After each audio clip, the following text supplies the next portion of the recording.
প্রতিদিন ভোরে স্কুলের সামনে রাখা রিকশাটার চাকা একটু হাওয়া কম পেত সালামের।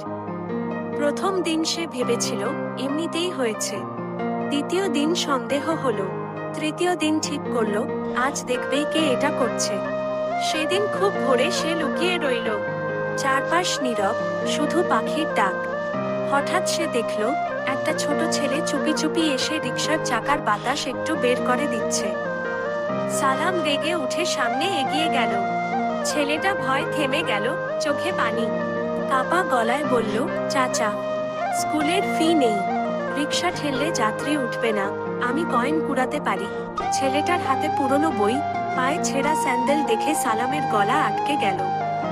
সে কিছুক্ষণ চুপ করে রইল। তারপর রিকশার সিটে বসিয়ে ছেলেটাকে বলল, চল, আজ আমি তোকে স্কুল পর্যন্ত নামিয়ে দিই। সেদিন সালাম একটাও যাত্রী নিল না, কিন্তু বাড়ি ফিরল ভারী বুক নিয়ে আর হালকা হাসি।